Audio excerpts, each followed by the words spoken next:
Hello internet, hello and welcome to today's video. Today I'm going to tell you about my top 10 favorite mangas ever and if there's a corresponding anime to that. There's just one problem with this list. It's not a 11 to 1 list, no, it's more like an 11 to 6 and 4 and 5 and 3 to 1 list.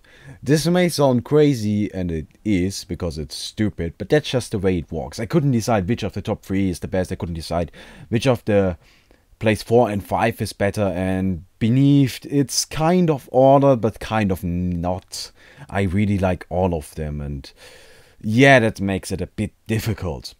I also want to mention that I'm not going to explain plots and storylines. I assume you have read the descriptions of the mangas on mangahere.com, and I am going to tell you about them knowing that you read those. If you haven't read them, go read them, because I'm going to tell you everything based on that. And last but not least, I think you can already tell, but the list has 11 mangas on it. That's not really a usual number, is it?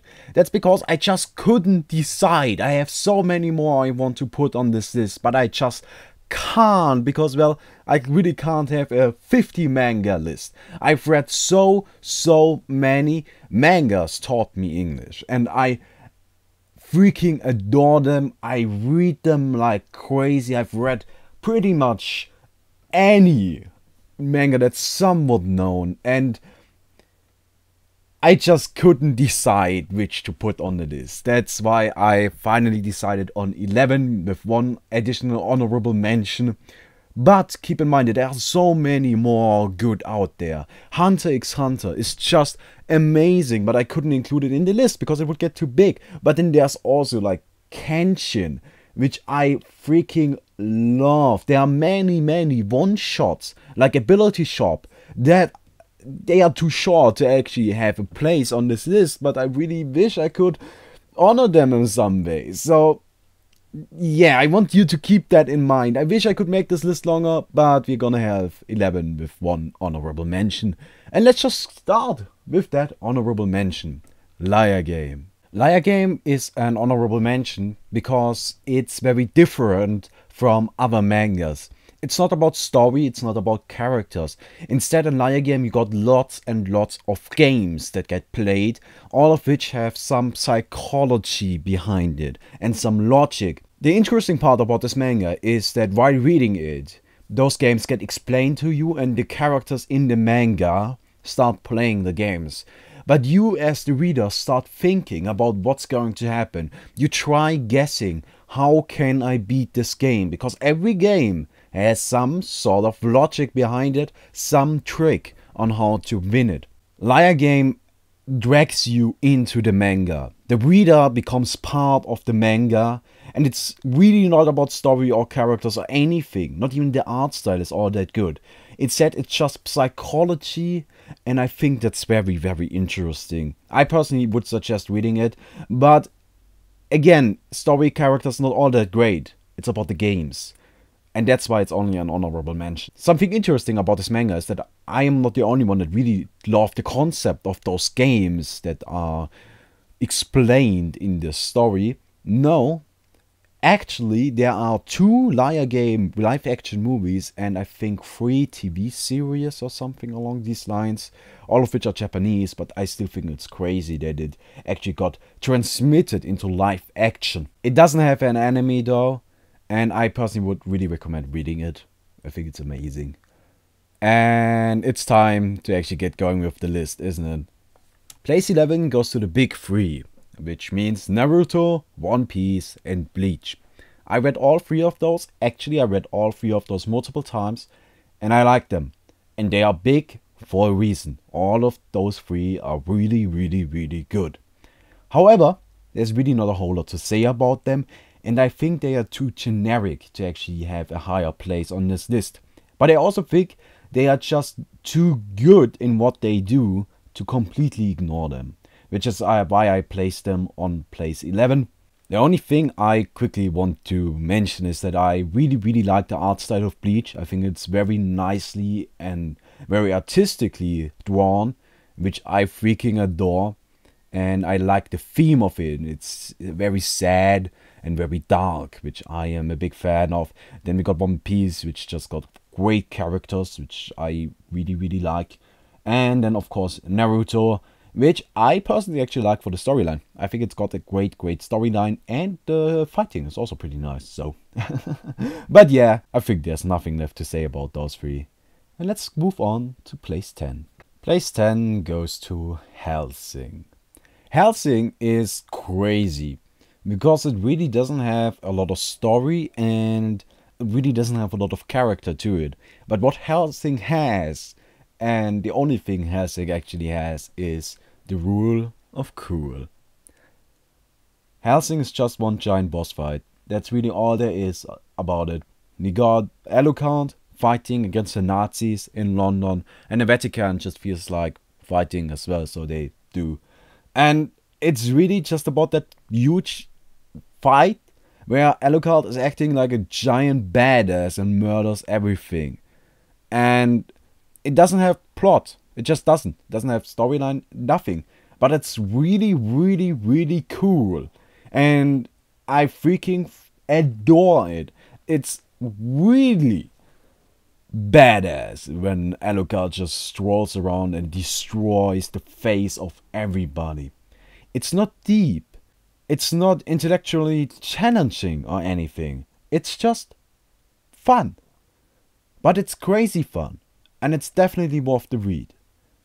Or you could alternatively watch it. Though I have to say two things about the enemies. First of all, there are two of them. Hellsing Ultimate and just Hellsing. Don't watch Hellsing. If you want to watch Hellsing Ultimate, because Hellsing Ultimate is true to the manga. But I personally would like to tell you this as well. So secondly, don't watch Hellsing Ultimate. Go onto YouTube and watch the Hellsing Ultimate Bleach series from Team Forster. I personally think that's much better and a much better representation of Hellsing, because I personally didn't like Hellsing Ultimate either. But yeah, that's just my opinion. Hellsing Ultimate is considered to be really good, so if you're interested in Hellsing, you can watch that. But read the manga, for God's sake! Is it really that difficult, is it? Anyways, place 9, Death Note. This one has yet again a lot to do with psychology, because it is a psychological fight between two highly intelligent people, like Yagami and L. The interesting thing is that they do not actually physically fight, which is the common thing in mangas.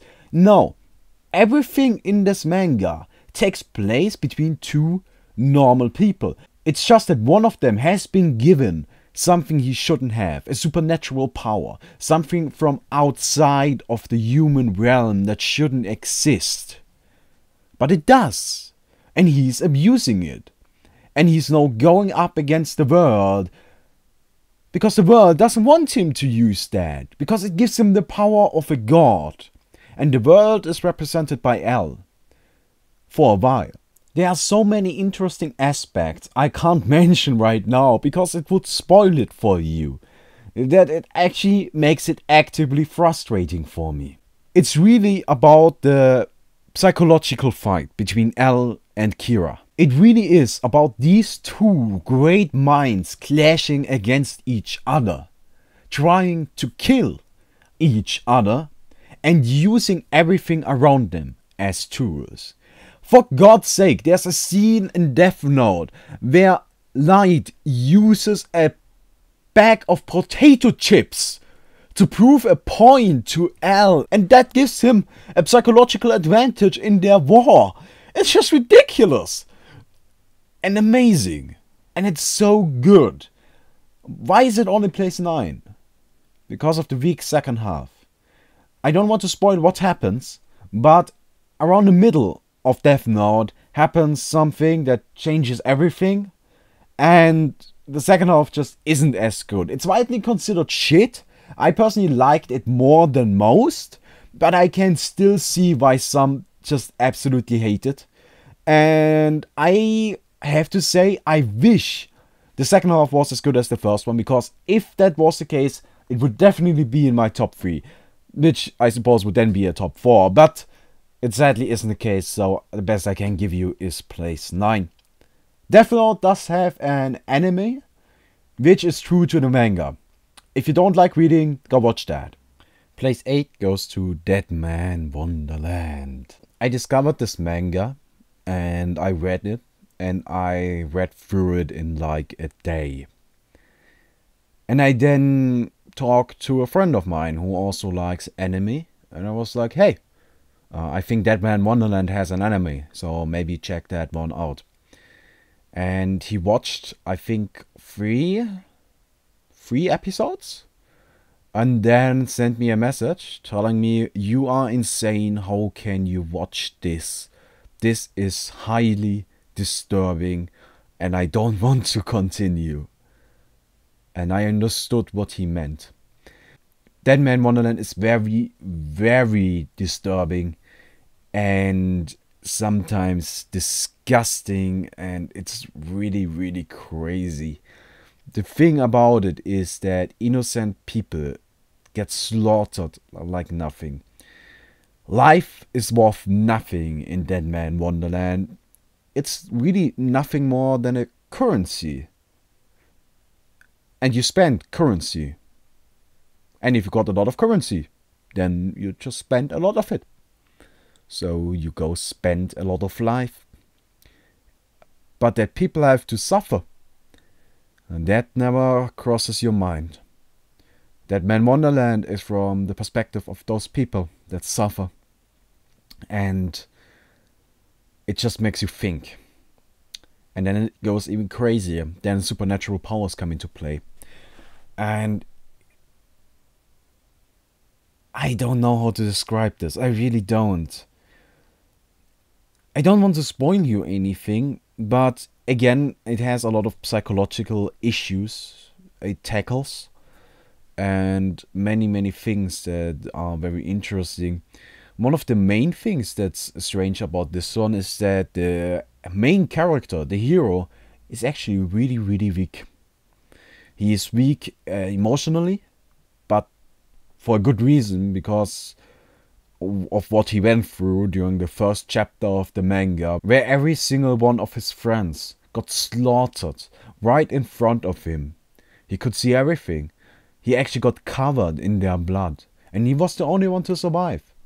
And he doesn't know why, because this guy that killed all of his friends just didn't want to kill him. Instead, he gave something to him, and then he got put into prison for surviving. And he just doesn't know what's happening. And he's physically weak. He's young. He doesn't have any muscles. He doesn't have the power to go up against these people. He doesn't know what's happening. He doesn't have education. He doesn't have anything. He's just a ball for a mad scientist to play with. This manga is definitely nothing for people that don't like violence. They don't like something that's very disturbing, and that rather likes something nice. So I personally love Deadman Wonderland. Yes, I don't know what else there is to say about it. I don't know how to describe this one properly. I really don't. There's an anime to this, though it's not true to the manga, but from what I have heard, it's pretty good, except that it suddenly ends for no reason. So I would recommend reading it. Place number 7 goes to a lesser known manga by the name of Psyren. Psyren starts off like your regular manga, like nothing special really. And it keeps on going like that for a while. It's pretty good, pretty decent. Got a lot of fighting and people getting thrown into crazy worlds without really knowing what's going on. Suddenly developing super powers and getting crazy abilities. And of course the main hero got the super crazy ability. But really it's nothing special until they discover something very interesting about the new world, which I'm not going to spoil. And that's making me kind of sad, because there's so much to talk about in terms of Siren. But as soon as they discover that, about the world they get thrown into all the time. This manga turns from pretty good to holy shit, this is interesting. Wow, I want to know what's going to happen. Because what they just changed about this manga opens up so many possibilities, so many doors, that it's just ridiculous. And it opened up so many questions that need to be answered. And the manga does a pretty good job at answering those questions. At least most of them. The manga also kind of redefines the term plot twist. Because plot twist in Siren is kind of the plot. So that's interesting. But I really like Siren. Of course, why else would it be place 7 on my top 11 favorite mangas of all time? Sadly, this one doesn't have an anime or anything, so you have to read it, but I would recommend doing so. It's also not as well known, so you might never have heard of this one. But you're missing out on something that's quite amazing. Place 6 goes to Mirai Nikki. This one is the definition of crazy. And yeah, there's really nothing more to say about it. It's just super crazy. Yuno is the most ridiculous character ever. To say that she lost Yuki would be ridiculous, because that's a complete understatement. She doesn't love him, she thinks he is a god, and she's willing to kill God to get to him. And oh my god, Mira Nikki is just ridiculous. The story doesn't make a whole lot of sense, the story really is not important. What is the amazing part about Mira Nikki though, which is why it's this high on the list, is that Mira Nikki doesn't give you breaks. Most stories in general, books, films, manga, take breaks once in a while where nothing happens, really. It's just, yeah, it's just time where characters get some time to develop as characters. Mira Nikki makes fun of that concept, like literally makes fun of it, and does not follow those rules. No, Mira Nikki does not follow any rules. And because of that, it has ridiculous pacing. Mira Nikki is so quick and moves so fast that I couldn't stop reading, because I wanted to know what's going to happen on the next page. Not in the next chapter, not in the next story arc. No, I wanted to know what is going to happen on this next page. Because in Mira Nikki you never know. You never ever know. The only thing I didn't like about this manga was the ending. It's just meh. However, here comes the anime into play, and this might be the only time I'm ever going to recommend the anime over the manga. The anime has a slightly different ending, and from what I have been told, it's better than the mangas. So you might want to watch that instead. However, read it, please. Come on, people. Reading is healthy. Maybe. I don't know. I don't have any scientific... Don't question me! Place 5 goes to Soul Eater. Now, to get this right out of the way, if you watch the anime for this one, I'm going to murder your kitten. It's horrible, it's terrible, it's the worst thing ever. I've watched 2 animes so far. Only 2. Fullmetal Alchemist, Brotherhood, and Soul Eater. Soul Eater made me never watch anime again. Never. I'm never going to do it again, because they butchered it completely. It's so bad. But why is that such a big deal?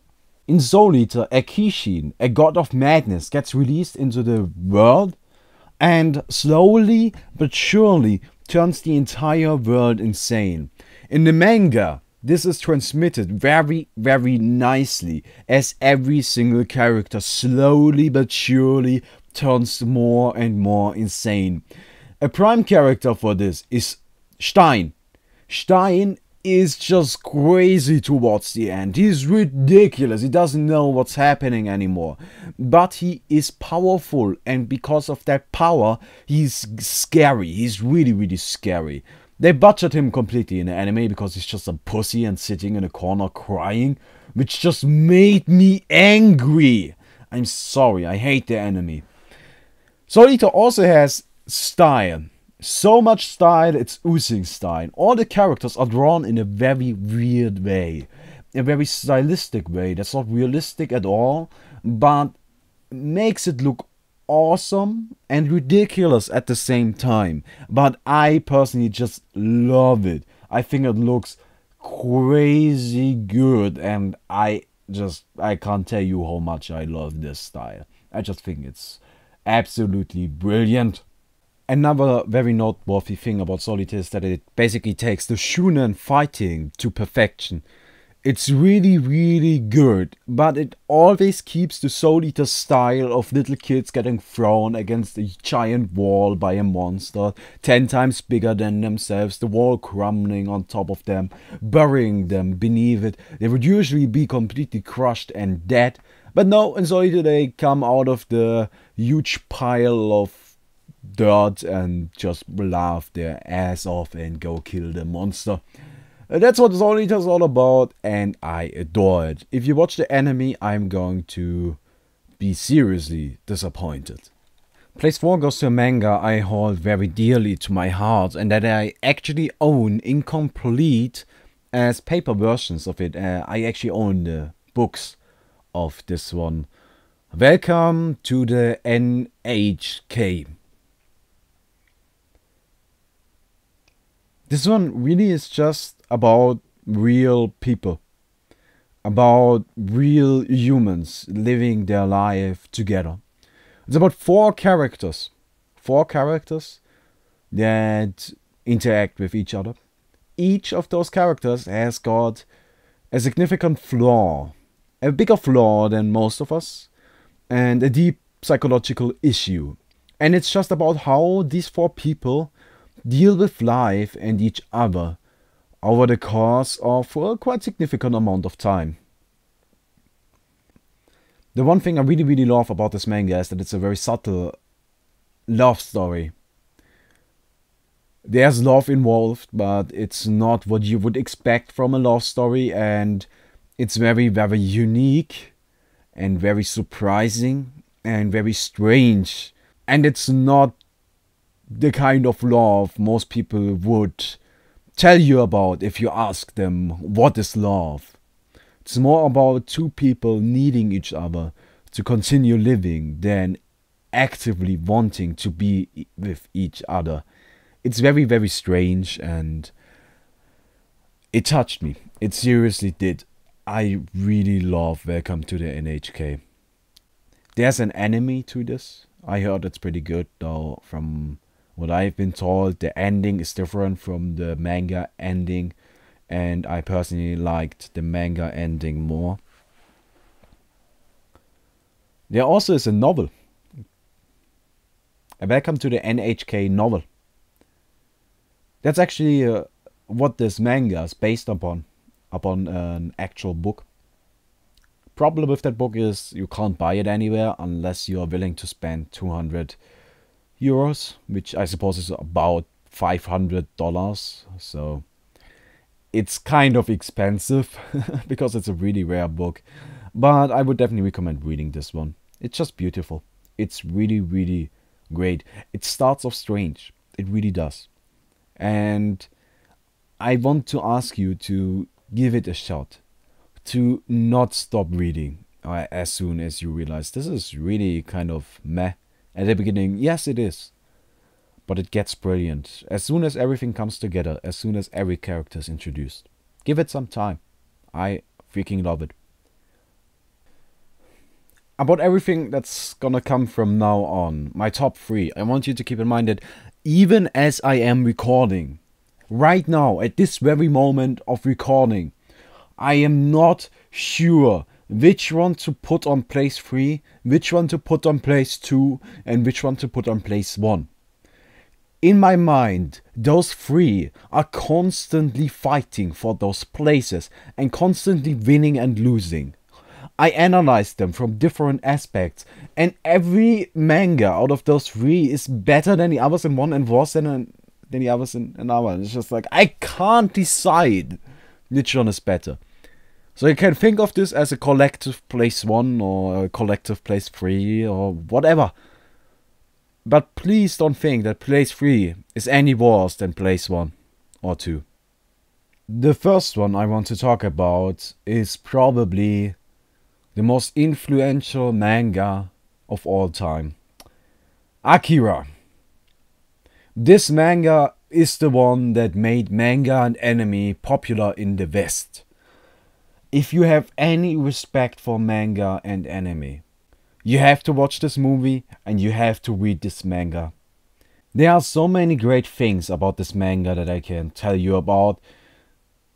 And I really don't know where to begin. I just don't know. The story is brilliant. The characters are brilliant. But the most brilliant thing out of all of it is the setting.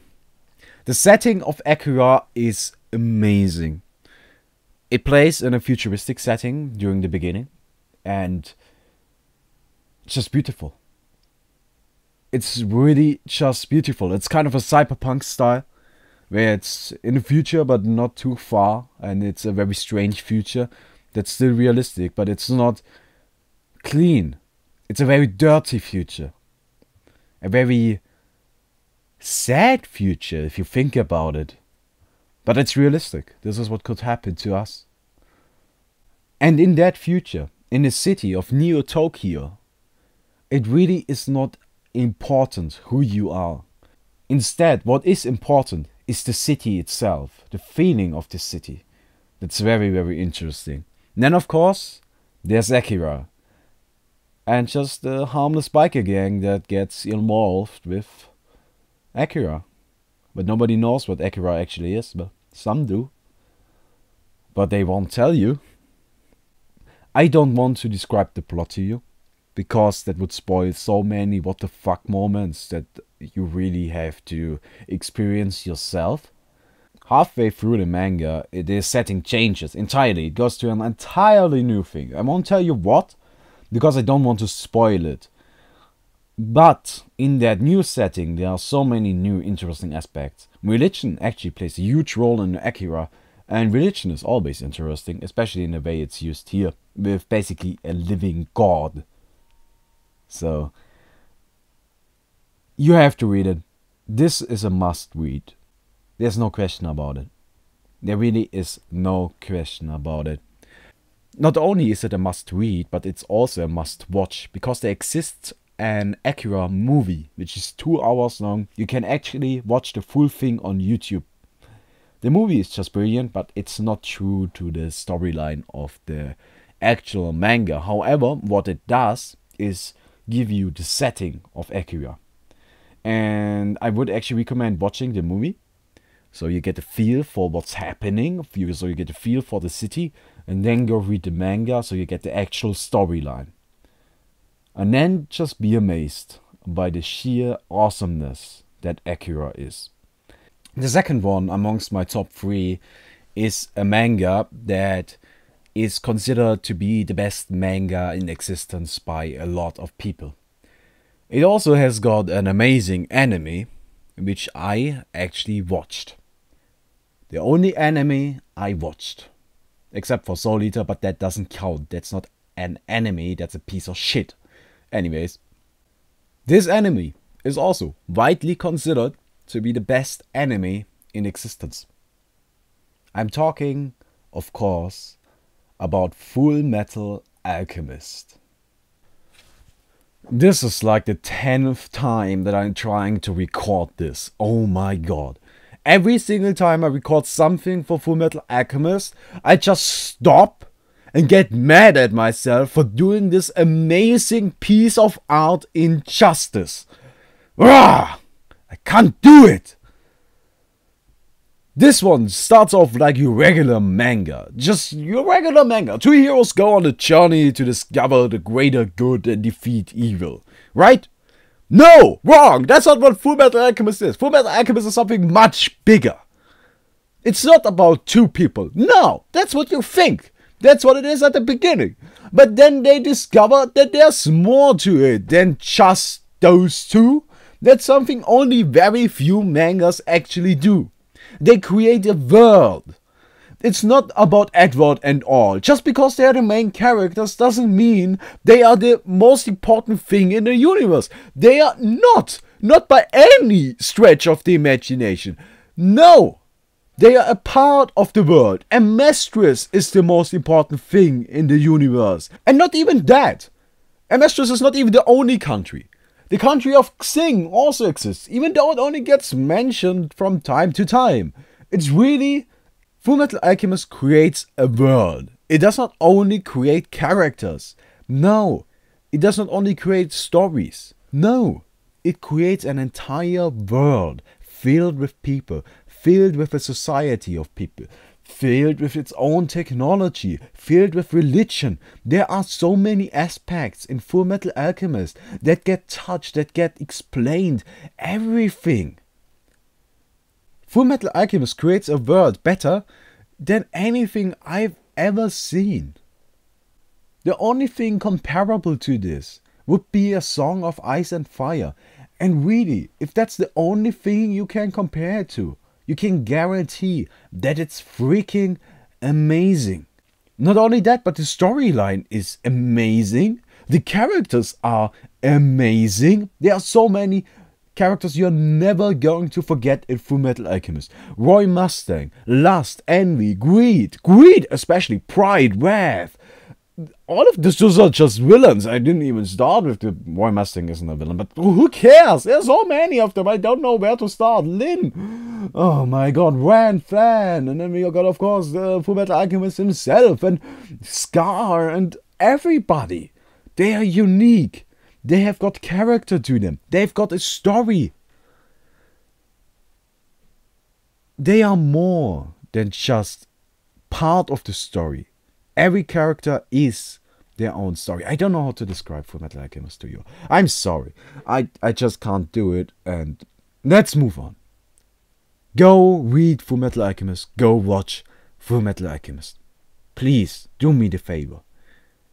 If there's one amongst this list that you haven't seen yet, and you had to choose just one,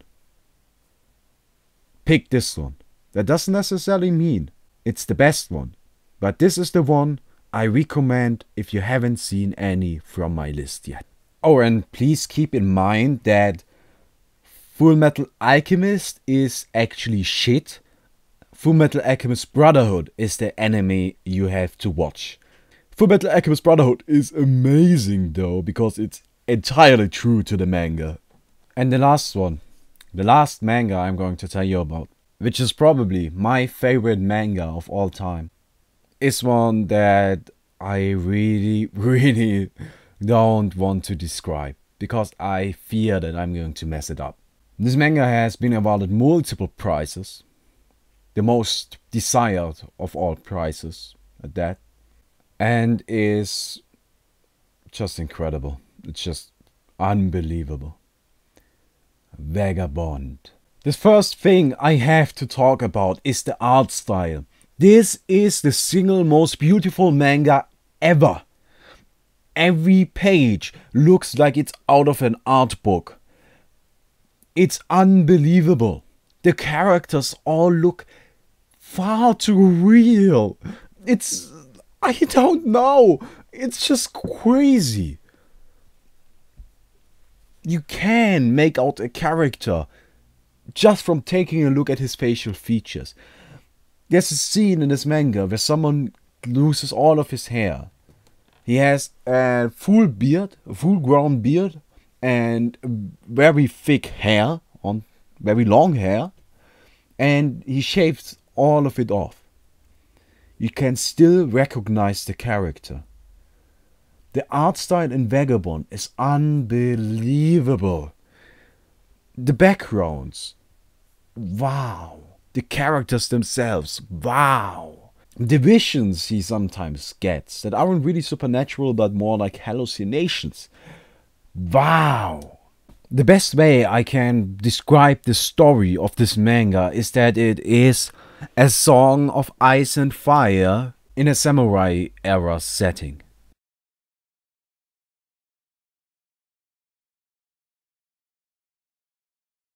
Just to give you a feel of what this manga is all about, I'm going to tell you about the very first scene of the manga. This is very early on, so it's barely any spoilers, and I'm very sorry if this annoys you, but I don't know how else to do it. So in the very first scene, we got two warriors from a war that just happened, from a battlefield, that managed to survive. And they run away from the battlefield because now they're hunted. Refugee hunters are going to come and kill them if they stay there. So they run. Then they meet a bunch of girls that are hiding in the woods and living in a hut, just picking up weapons from fallen soldiers from the war that's going on, selling those and living off the money they make from that. They live with those girls for a very, very short duration until one day a bandit comes to their house. The bandit demands from the oldest sister that he gets to marry her. But she doesn't want to do that. So the two young warriors decide it's time to stop that and kill the bandit leader. In the following chaos, a battle ensues where one of the warriors is fighting in the hut against a whole group of bandits, while the other one is sleeping with one of the women outside of the hut. I'm not kidding. This sounds ridiculous, and it is ridiculous, but you have to read it to actually understand it. I'm so sorry that I can't tell you properly what Vagabond is all about, but please do yourself the favor and read this one. There's no enemy and nothing else. It's just a manga, but it is the best manga. As I already mentioned, it has a very Game of Thrones style feel to it. So it does not hold back. It does not cut anything from the story just because it would make the reader uncomfortable. If somebody dies, they die. If somebody gets raped, they get raped. That's just the reality of the situation. There's no coming back from that. Another interesting fact about Vagabond is that it's actually based on a real story about Miyamoto Musashi, one of the most famous samurai ever. And somebody wrote a book about Miyamoto Musashi called Musashi. And Vagabond is based on that book. With all of the other mangas on this list, even Fullmetal Alchemist and Akira, there are some things I can critique. For example, with Akira, the characters aren't exactly too great. There's a plot twist in there that I don't really understand because it doesn't make a lot of sense. It's still amazing. With Fullmetal Alchemist, I think it's sometimes too funny. I would like it to be a little bit more serious at times. It's still amazing. Vagabond, I don't have anything to critique. I'm sorry, I just don't. I genuinely wish for Vagabond to be turned into a live action TV series. Please do that. It would be the most amazing thing ever. I can't. Okay, let's finish this right here. I hope you enjoyed this video. I know it was very much me rambling on about mangas, but it's about time we get this done, right? You people asked for this a long time, and I finally got it done. Even though the video was kind of lame, but I didn't want to get into any copyright issues. But I still hope you enjoyed this. If you did, please don't forget to leave a rating on the video, and see you.